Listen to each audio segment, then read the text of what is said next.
This is the Relevant Podcast.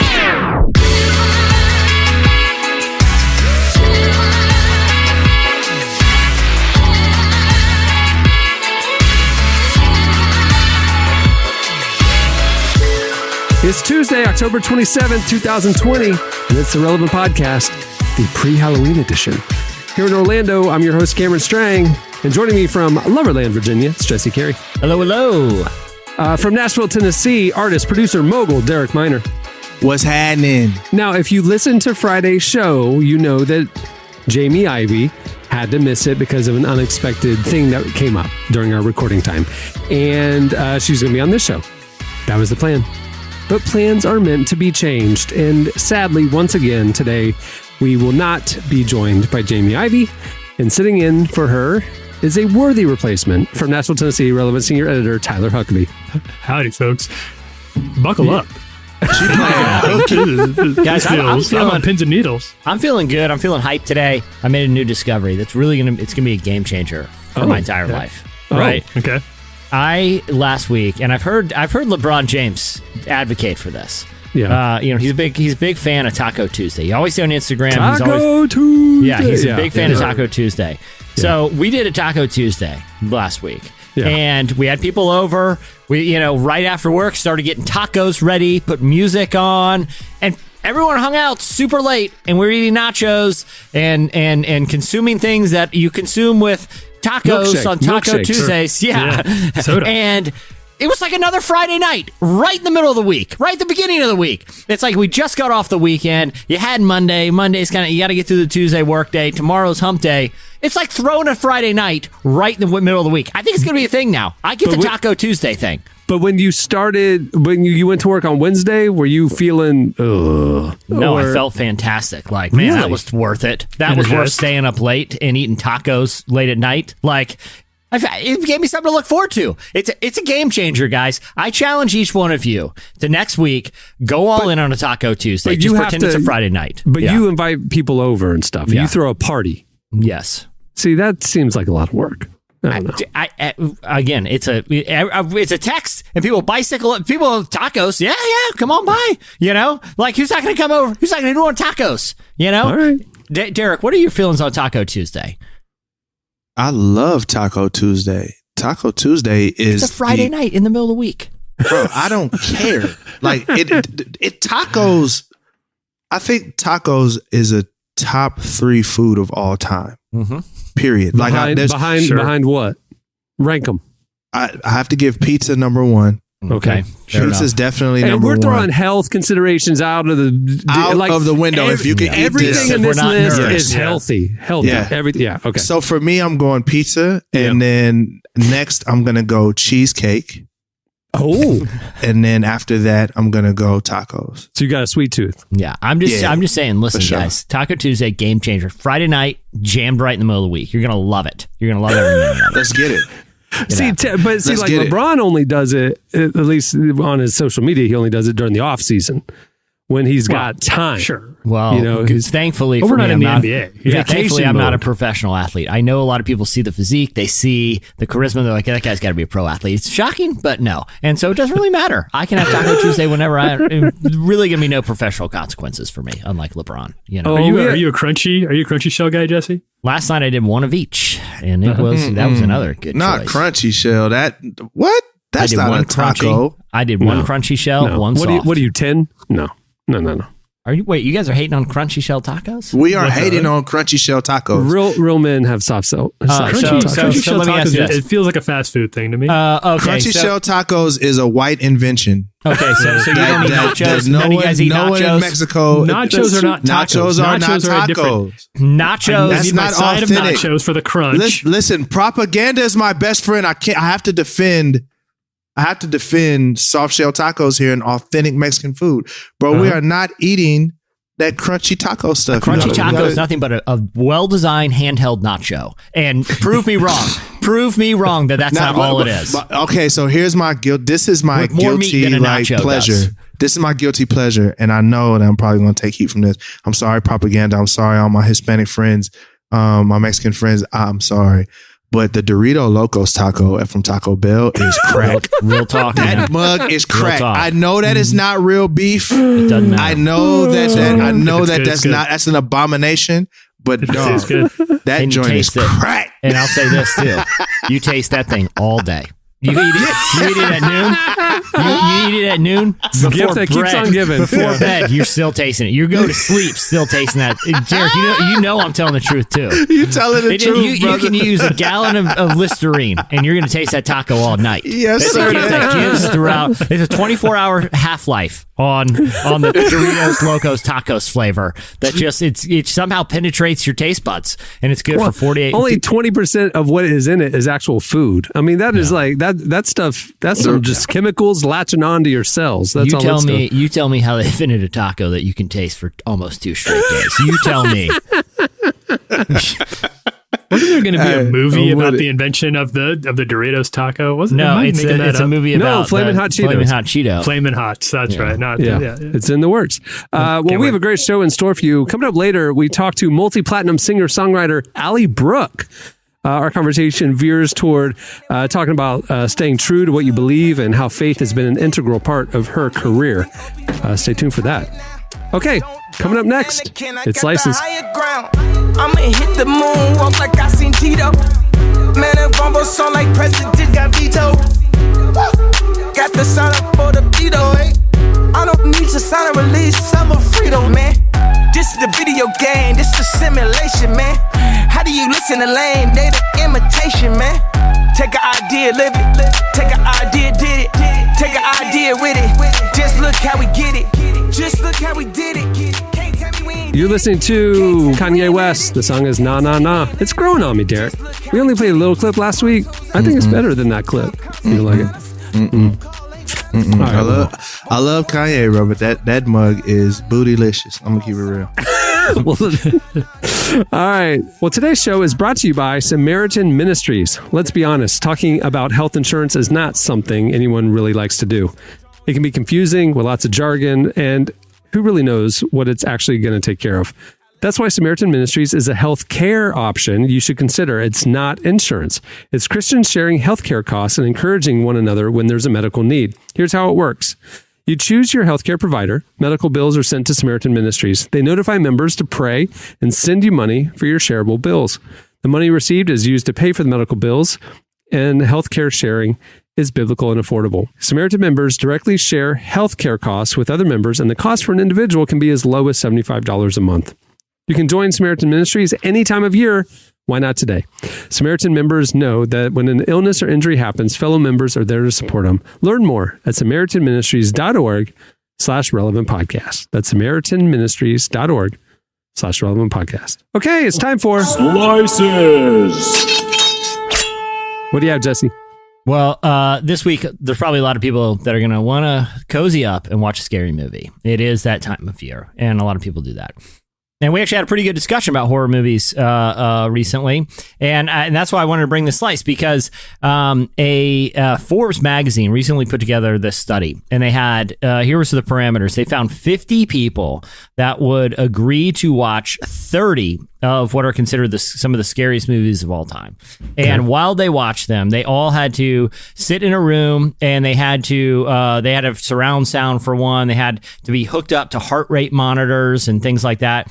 And what the idea was, they would make them watch all these movies over a certain period of time.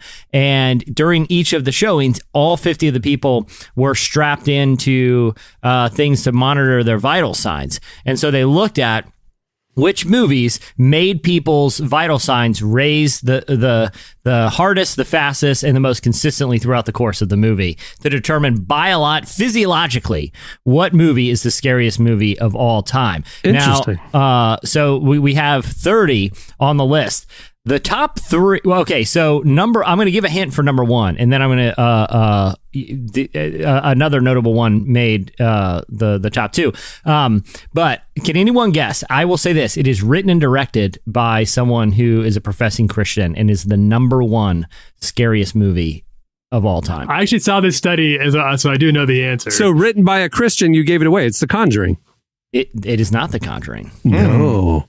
The Conjuring actually came in number 3 though, and The Conjuring 2 ranked number 7. So would it be the Exorcist? Nope. No. It's all right, go ahead. It is written and or co-written and directed by Scott Derrickson, and the movie is Sinister, about a theme that Scott Derrickson comes back to pretty frequently, which is demon possession. Pound for pound, it is the scariest movie that they identified by a pretty large margin. Like, it was, it stood out head and shoulders above the rest in terms of the physiological responses across this group of 50 people. So I've never seen Sinister. I haven't seen it either. Clark, play a clip. New details today in the grisly murders of a local family found earlier this week. I didn't want to move here. We couldn't afford to live in the old house anymore. Plus, the new story I'm writing is here. Is the story a good one this time? I'm going to write the best book that anybody's ever read. I got a really good feeling about this. That's the family who lived here. You think these are serial murders? I don't know. Sweetheart, what are you doing? Painting. I wanted to paint her picture. Who are you talking about? Stephanie. She used to live here. Pack the car. We have to leave here now. Okay, yeah, that's a little creepy. Tyler, have you seen Sinister? I have seen it, and I would say it's one of those movies, and there's a few of these, I wouldn't call it like a good movie, but it's definitely a scary movie. You know what I mean? Like, I didn't leave thinking like that movie, it wasn't one of those like prestige horror movies that got you really thinking about deeper things. What is the appeal? Freaked out. What is the appeal of horror movies? Is it the adrenaline rush and then the coming down off the adrenaline? Is it? I think it's what studies say the appeal is anyway. Like, it's that fear without danger sort of thing, it's similar to like a roller coaster. You get the thrill and you feel like what it would feel like to be, in danger, but there is no actual danger. You know what I mean? Like, I think that's part of why. Say that to the guy who stood up on Space Mountain and got decapitated. Yeah, so. That was actually a scene in Sinister, I think, right?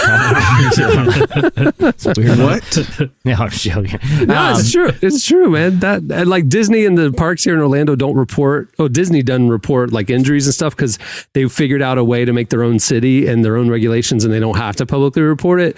But word gets out, and it sometimes hits the local news, and like.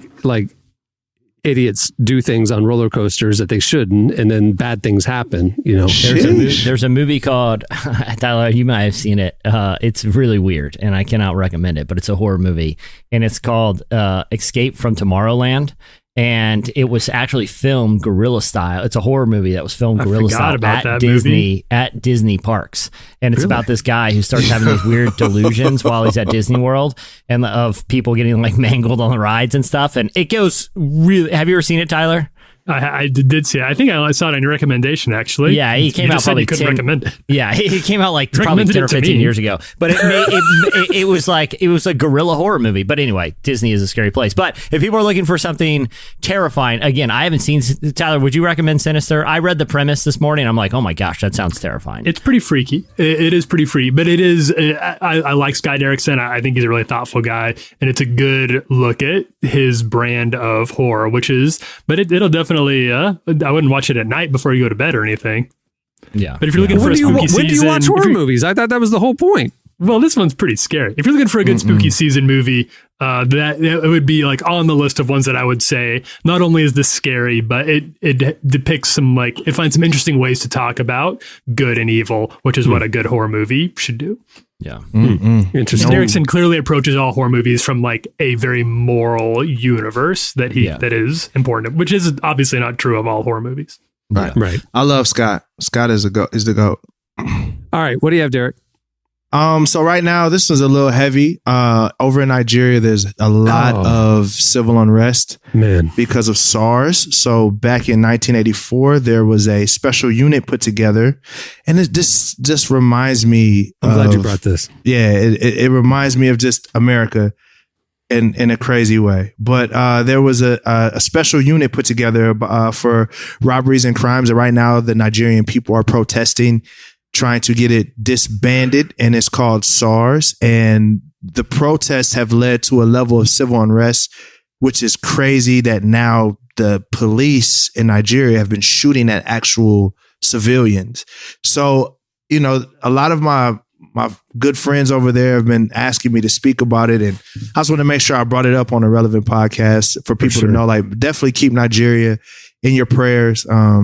The footage has been unbelievably disturbing, and they're just slaughtering citizens. I mean, unreal. That are protesting. Another kind of notable, and Derek, I really appreciate you bringing this too. Another, kind of notable wrinkle in the story is the role that a handful of musicians have played, not just kind of American pop stars. I know, like Beyonce and Rihanna have spoken out about the NSARS Rihanna, movement. she said. Oh, Rihanna. My apologies. She corrected all of us recently that she says her own name, Rihanna. But there's also a lot of regional, musicians that have made protest songs that have really fueled some of the efforts in SARS. Even I don't know if people listen to NPR's Up First, did a nice little story and played a couple clips from some songs that have come out that have really helped kind of fuel those demonstrations and raise awareness about the brutality there. Yeah. It's really gruesome to see what's happening now. Help people who have only kind of seen hashtags going around understand again. This was a group that was formed in the 80s, and what is it that they're protesting about? So what they're protesting is the police brutality or the brutality of this group. So what happened? There was a young man who was killed, and it was killed on film, and they arrested the person filming. It's like deja vu, like literally. So it's like the cover up, the corruption of leadership, all that. Man. Absolutely. So that has kind of exposed this huge thing that's just been showing how corrupt this unit has been. Right. And they actually disbanded SARS. But I think just what has happened is it's exposed the wound of the corruption in government and use of force and all these things. So the protests are gaining more and more steam. And I guess the idea in Lagos is people are trying to the army is trying to get control of the situation, but shooting civilians is not going to get control of the situation. Yeah. It's just going to make it worse. Yeah. So it just really got me. It really has me thinking. It's like why power just corrupts in a way that it just really breaks my heart. Like I'm speechless even just talking about it because I'm like it's one of these where I don't know the answer. Like I don't know how do you fix this. How do you fix people with power not abusing the power and taking advantage of people who don't have power and that they're supposed to be actually helping? Like I have zero answers. Like I literally do. Like it's rough. Tyler, what do you have? All right. So this story comes to us from Cleveland.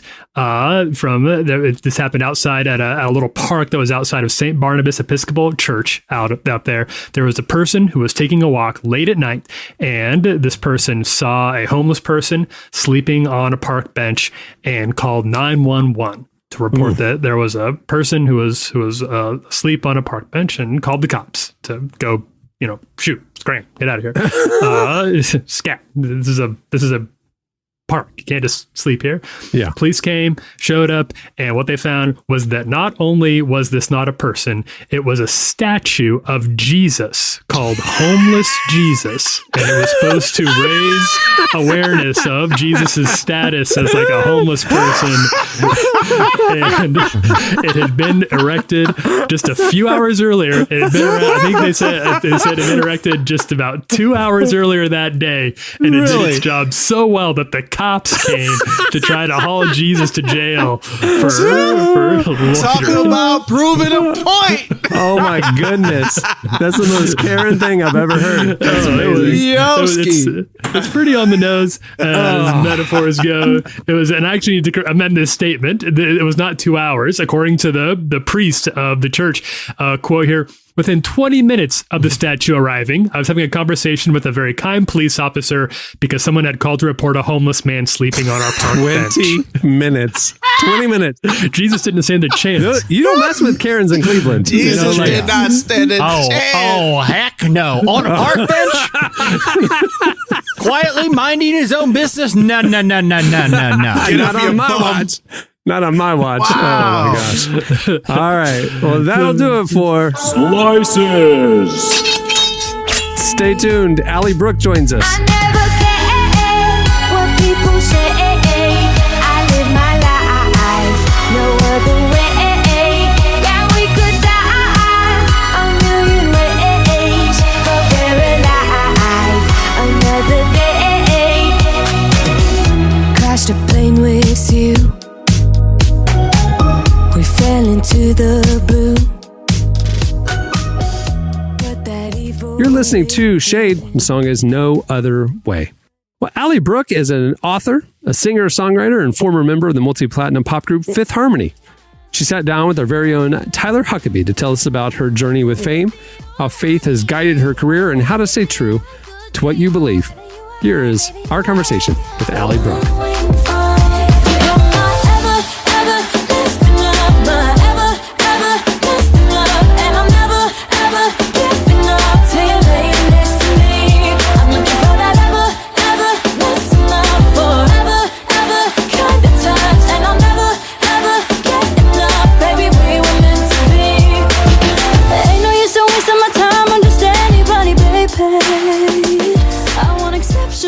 So, Ally, you've obviously spent a lot of time in the spotlight in your life, but this feels a little different for you writing a book like this. Did it feel like a new level of vulnerability for you to write this? I actually struggled so much to be vulnerable. It was hard for me because I was scared that it would be viewed as weak.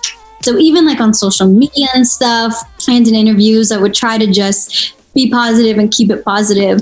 But the book is the opportunity to tear down those walls and get to know me, you know, and my story and who I am, what matters most to me, what I've overcome. You kind of just get to a point in your life. And, you know, I've always been a people pleaser. And this time, you know, not worrying about judgment, not worrying about shame or fear, and just really remembering my purpose for the story. You know, like, for example, opening up about body shaming, you know, and how that happened to me. And also about how people said that I couldn't dance and I was the worst dancer.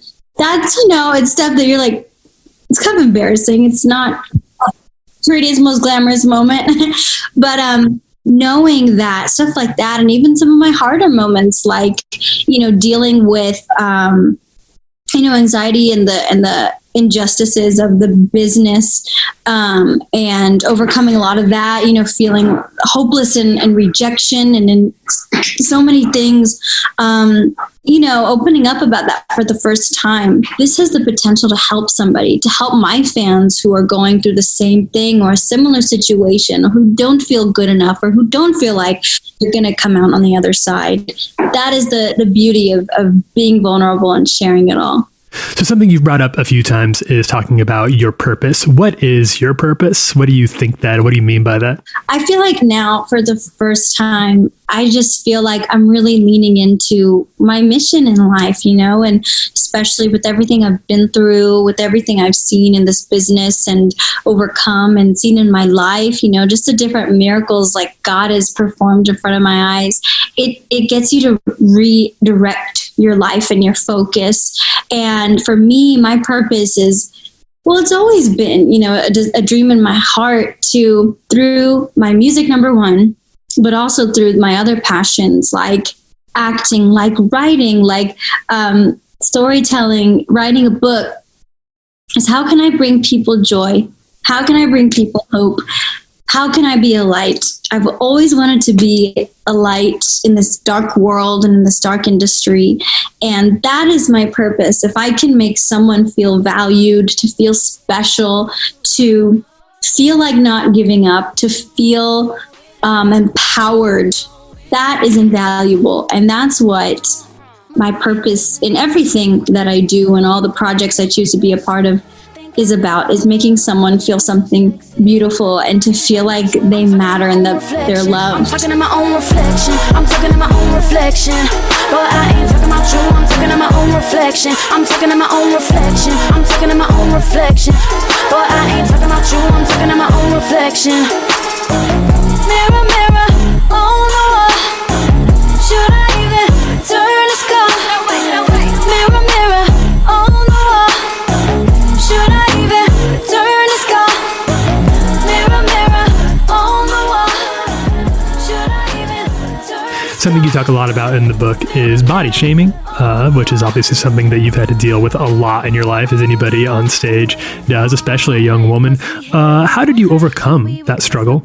Yeah, so there was a time in Fifth Harmony when we were shooting on the beach for a video, and I was in a bathing suit and I was super insecure. And then I opened up social media and there were paparazzi photos and people were saying how awful I looked. They were calling me all these types of disgusting names, and they made me feel so just worthless and like, I'm not beautiful. I'm not accepted. I'm not okay being the way I am. But now we're in 2020 where that's not accepted, and that all types of bodies and shapes and sizes and all types of women are being celebrated, and it's okay to be human and to be what you want to be.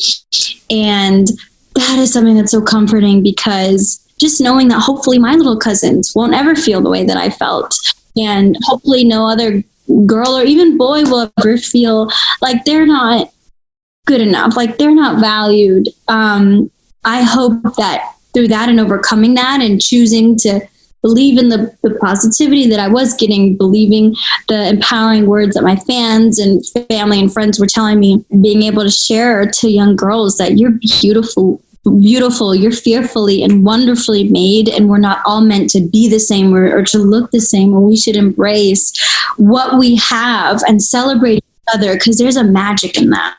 You also talk a lot in the book about your faith and how you say that has motivated every step of your career, according to you. How exactly has your faith helped you? My faith is everything to me. Just knowing that God has carried me through my life. He has my back.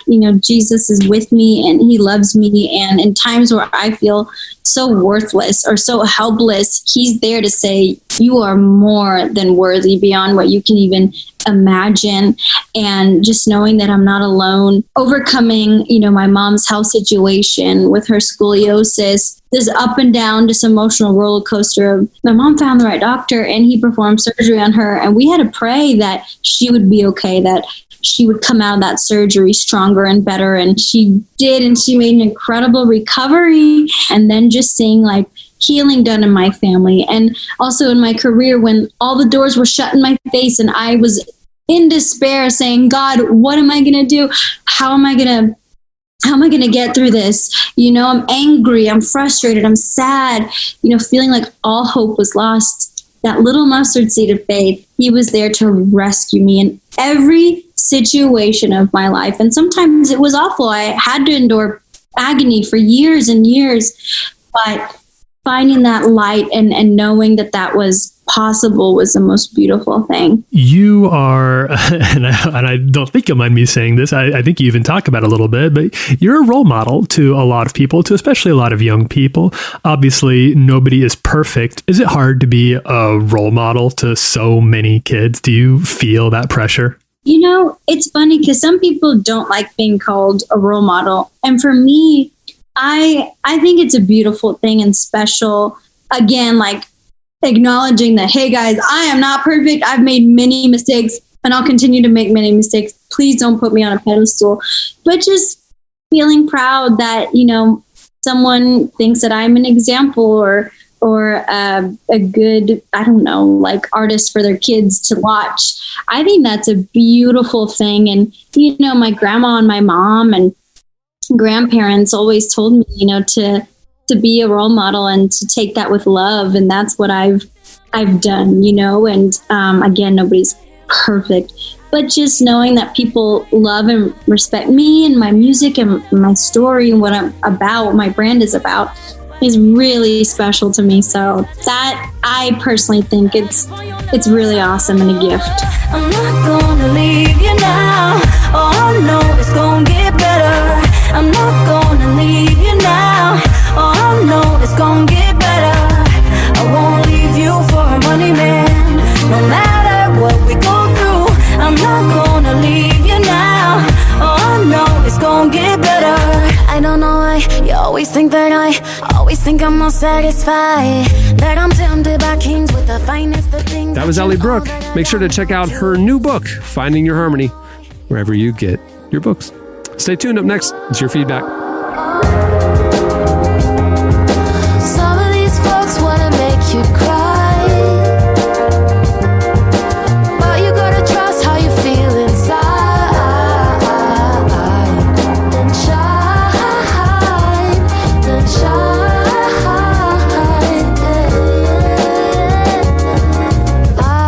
that your parents had been kinder to you.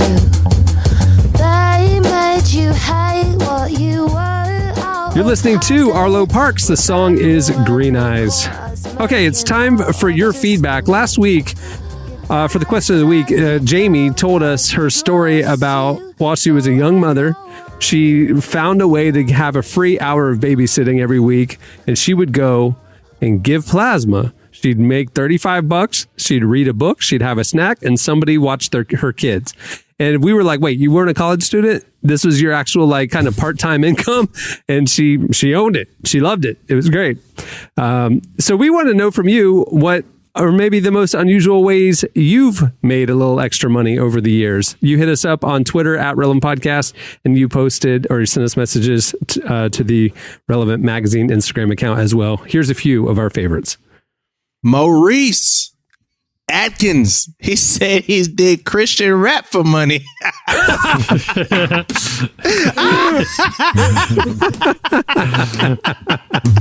Just come out the gate with it, Mo. send me a links, bro. I need to hear your SoundCloud link. For real. Yeah. And the question is, what money did he make from it? If that's bro, it's not a lot. I'm gonna tell you that now. It's not a lot in this world, buddy.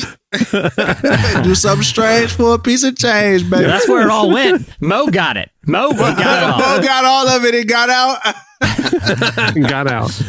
Josh said he dressed up one Halloween at a grocery store as a giant package of Reese's cups for Hershey's, the company, and to hand out candy. But I looked a little scary, so a kids approached me all day, and I just got to eat candy and get paid. That's a pretty good gig. That's a pretty good gig. Yeah, scare off the kids, keep the loot. Yeah. I like it. Oh, Ryan George, bro, this is crazy. He says, while hiking on the Appalachian Trail in January, my Bolivian buddy paid me $20 to sit on a rock covered in ice with my bare buttocks. After I did it, he asked, "You'd have done that for $1, wouldn't you?" I nodded. You overpaid.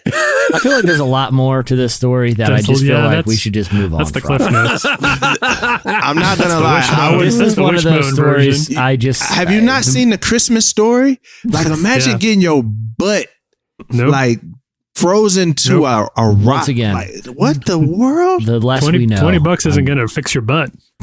Telling you guys, you can guess that it wasn't a black guy for sure. Ben Stroop is what's wrong with the sneaker world right now. Let's go. He said in college, I used to camp out at stores for Nintendo Wii's and sell them for a huge markup on Craigslist. I hate these guys. I mean, when something drops, something drops, they'll go grab it and then triple the price. There's no point. You might as well just go to StockX right out of the gate. Because right out of the gate. I mean, especially if you've ever tried to use the sneakers apps, it's nothing but heartbreaking. I mean, the same thing's happening this fall with the new PS5 and the new Xbox because it's super limited production because of COVID, and they're releasing them anyway. And already they're saying nobody can get a pre-order. They're just going to go and be sold for thousands of dollars in the aftermarket. Well, now it's not even guys that are waiting outside anymore. It's bots. Yeah, they just have a bot that just instantly, as soon as it comes on. Bought 500 pairs or whatever. He also said for extra money, he would sign up for emails to be subscribed. He would subscribe to emails, and so he would be a part of focus groups. He got paid to do email focus groups. That's not bad. That is, dude, I would totally do that. And I might even do it for free just to get my opinion to matter. I would do focus groups. I always wanted to be a Nielsen house. I wanted to affect the ratings. You know? One time Nielsen sent me, I opened an envelope, this is real talk.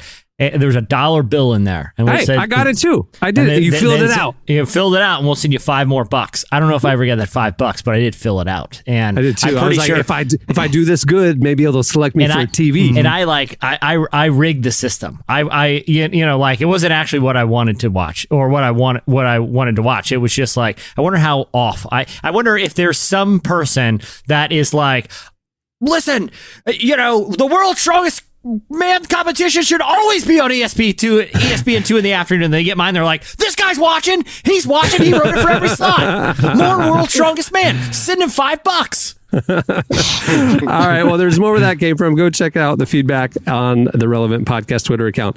Okay, it's time for editorial question of the week.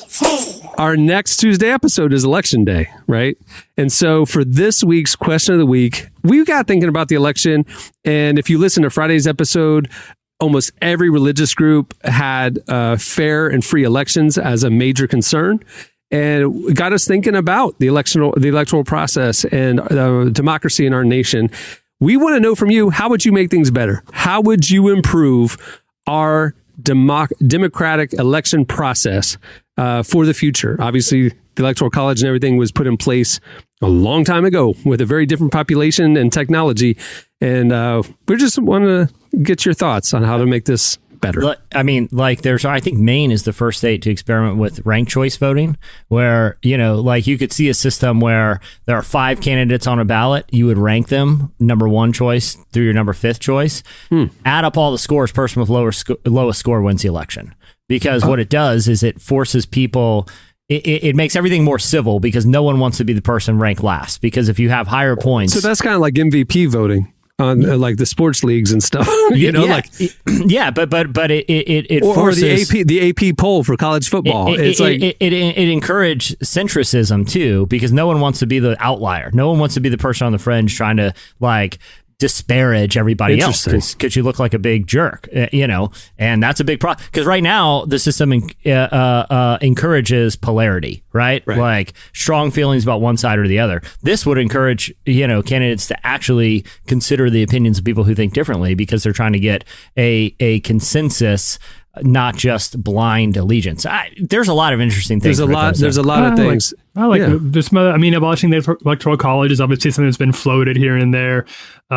I floated cage fighting, but nobody said it. Reply All had a really great episode about a school that wanted to do an experiment with voting. And what they did is for their whole student government, it was a lottery. And if your name got picked, your number got assigned to a certain position in state government. And so the idea was, we're not going to go for the people who happen to be the most popular, the most wealthy, or best at campaigning. We're actually going to have a student government that's representative of the student body, because it was randomly selected.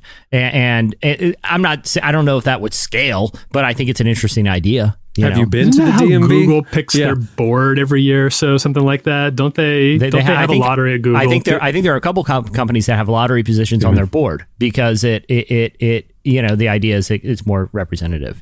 That's really interesting. Well, today, like I said, these replies will be on the next Tuesday show, which is Election Day. So everybody, do your job, vote. I think our demographics for Relevance audience, 93% of our audience are between 18 and 39. I think less than 1% of y'all are under 18. So that means 99% of this audience can vote, and you need to do your job. Get out there and vote. So hit us up with your replies on how to improve the electoral process in the future, ways that you think it could be more democratic and fair. You can hit us up on Twitter at Relevant Podcasts. You can also message us at Relevant Magazine's Instagram account, or post on the comments on this episode post on our Relevant Magazine Instagram feed. Well, many thanks to Ally Brooke for joining us. Follow her on Instagram at Ally Brooke. And while you're online, go check out the all-new relevantmagazine.com. We have some brand new newsletters, our daily top 5, our Deeper Walk daily devotional, and some other things for you to check out, as well as all the great content that we're posting every day. Go check it out, relevantmagazine.com. On that note, we'll wrap it up. I'm Cameron Strang. I'm Jesse Carey. I'm Tyler Huckabee. I'm Derek Miner. We will see you on Friday. Have a great week, everyone.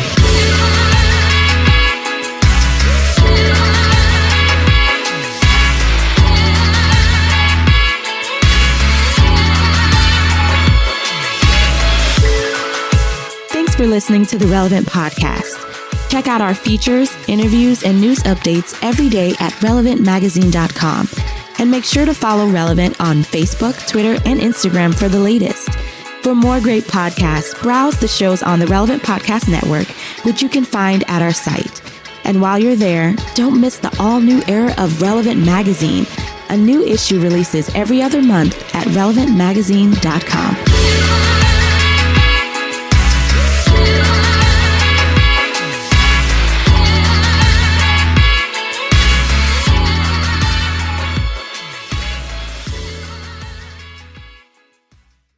You can use a gallon of Listerine, and you're going to taste that taco all night. Relevant Podcast Network.